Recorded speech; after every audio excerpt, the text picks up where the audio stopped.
Hello everyone, I'm Skratch. Welcome to the channel. This is another Raid Shadow Legends video, and this will be a news one, guys, because Plarium just released some information about the upcoming events. Now, keep in mind, this weekend, we're gonna have the very first event for the Fusion. If you are going for the Fusion, I will be dropping a video later on today, so keep an eye for that. And mainly, they are kind of like announcing us that they will enable the super raids. That's something very standard for all the Fusions.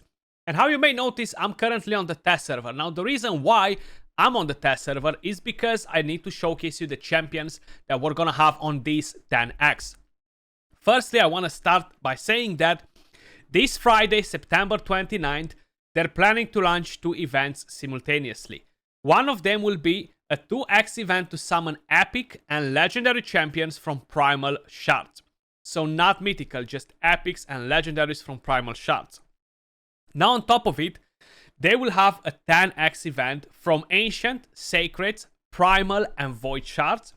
And this will be the following champions. I'm gonna start with the Epics. I'm gonna go quick through their kit. I'm not gonna try to keep this long.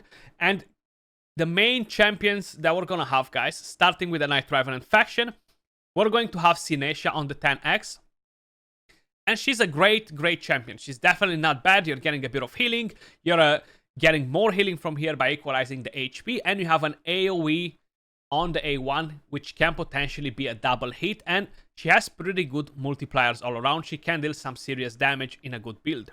The second champion that we have on the 10x will be no one else but her sister, which is Skullcrown, and she has a speed aura for arena.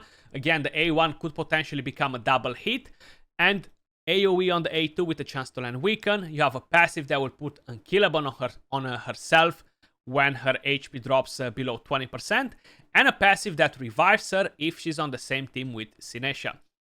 They are the most popular champions for the Blender comp, which can still work today on lower difficulties of arena if you want to farm your medals quick. Sinesha and Skullcrown are the best champions for the Blender comp as DPS. The next one that we have on the list is gonna be Tylesia. I know this is not a 10x for the Night Revenants, guys. With the A1, she has a chance to do a debuff spread. Then she attacks all enemies, increases the duration of debuffs on the enemies, defense down, and of course she has a chance to land Hex. So pretty decent champion. Definitely not a awful champion. The next one that we have on the list as an epic is going to be no one else but Magna. HP-based champion. One of the best epic nukers in the game because he's not affected by decreased attack, by defense down. He doesn't need them either. He's easier to keep alive because he's tankier. And he has a double hit with his skill with very good multiplier. Single target on the A1 with a chance to land defense down. And a single target A3 with a chance to spread debuffs if the targets are under HP burn. Defense aura for Doom Tower. And the passive nothing too impressive. The epics lost a lot of value as nukers once the empowerment was added to the game because you cannot empower them anymore. But all these champions so far, they're awesome. I would say the weakest one out of the four that I mentioned is Tylesia. Moving over to the legendary champions. And from the demon spawns, we're actually going to have Haprack on the list. It seems like the team is double hits, double hits. Double AoE hits or something like that, or I'm not even sure what's the team. But basically, places an extra hit if the attack is critical, attacks all enemies. This is very nasty, can ignore defense, has very good multipliers, can be very good damage, but only if he procs both of the hits. The reason why I'm not a fan of Haprack is because this hit is conditional.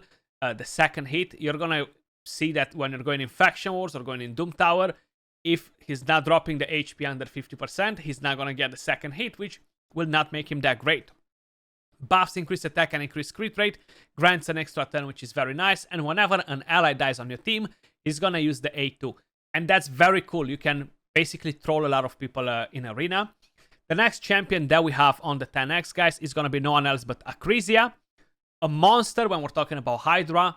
PvE content, she just deals so much damage. Now, she used to be ranked much higher in dungeons before Newt, but you know what? He's just too good and is better against bosses in dungeons than Acrisia in my opinion. But still, every skill enemy max HP, crit rate aura, she's absolutely amazing. Love her to bits. She's super powerful. The next champion that we have on the list, guys, is gonna be no one else but Tranda. Double hit on the A1, this is a pretty nasty skill, especially for Hydra. So much damage when you're using it right on decapitated heads. And you have a chance to stun, a chance to land HP burn on enemies under stun. And this deals pretty good damage too. Attack aura for all battles. And increases the resistance for each stun or the speed for each HP burn on the enemies. Tronda's still a solid champion. She's just not seeing the light in arena anymore. There are just too many powerful nukers that ignore defense or do something a bit different than Tronda, you know? And the reason why I'm on the test server, guys, which is, of course, the last champion that we have on the list. I gotta find the faction because I can't even remember it. Sacred Order might be it. Yes, it is. So the next champion on the 10x is gonna be Vitrius the Anointed. And I know a lot of you guys will go crazy for this champion. My god, he's a nasty nuker. He's gonna counter everybody in the game. Crit rate aura. The A1 attacks one enemy. The first hit heals the champion by 30% of the damage inflicted. The second has a chance to land fear. If the target is a boss, places decreased speed. And this has fairly decent multipliers, but we're gonna test the champion. We're gonna do a proper guide on him. This skill right here, on the other hand, I just want to make you aware of it. This has a multiplier of roughly 3.1, 3.2.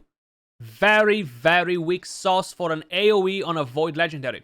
It feels like Plarium, they're just releasing new champions with interesting kits and just weaker and weaker and weaker multipliers every single week. It's just like they're downgrading them every week. I don't know why.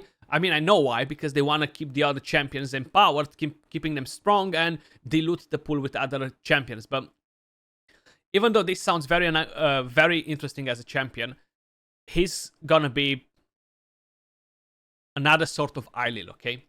Attacks all enemies before attacking, removes increased defense, ally protection, and strengthen from all enemies. The effect cannot be resisted, so you don't want to go against the team with Necrets or other stuff like that. You might get polymorphed quite often.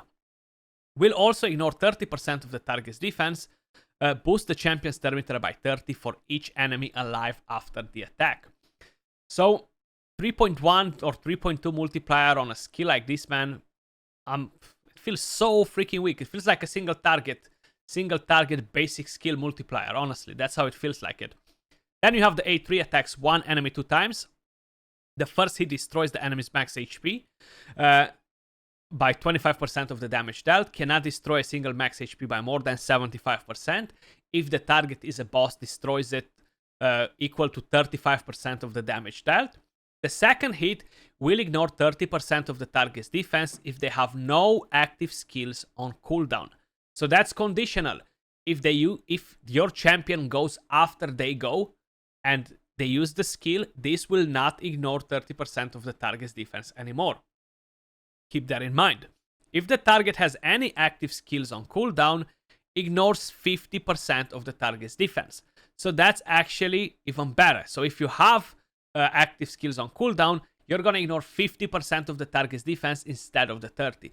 Now, out of all his kit, this right here sounds the most interesting, right? 50% ignore defense, single target double hit can put a Rotus to ground, ignore shield, unkillable, and block damage. Very nice combination of stuff in here. But we're gonna see tomorrow if this champion really brings in some serious damage. The passive, on the other hand, is what makes this champion very interesting and instantly resets the cooldown on one of this champion's random active skills whenever an enemy increases the cooldown of any of their skills. Grants an extra turn if a skill's cooldown was reset. After granting an extra turn, places this skill on cooldown, which is the passive. Then, will also grant an extra turn if an ally, mastery, artifact set, or accessory decreases the cooldown of any of these champion skills after granting an extra turn, places this skill on cooldown. So it's nice. The thing is random what the passive can do. You don't know what skill is gonna get decreased in terms of cooldown. Yes, you can counter a Yumeko and a Warlord by taking a turn, going and killing their nuker, but then they're gonna revive. And what are you gonna do once they're gonna revive with a 3.1 freaking multiplier against support champions? I'll tell you what you're gonna do. Nothing, because he's not gonna be able to deal damage. But I wanna save this for tomorrow's video, guys, where we really test him. I just wanted to show you the champion and increases ally crit rate in all battles by 24%. Now, he does sound awesome on paper, okay? I'm not going to deny that. And I do want to see him in action tomorrow to make a better opinion on the champion. But that was all for this video. Appreciate all of you guys watching. Much love, and I'll catch you all soon in the next one. Peace.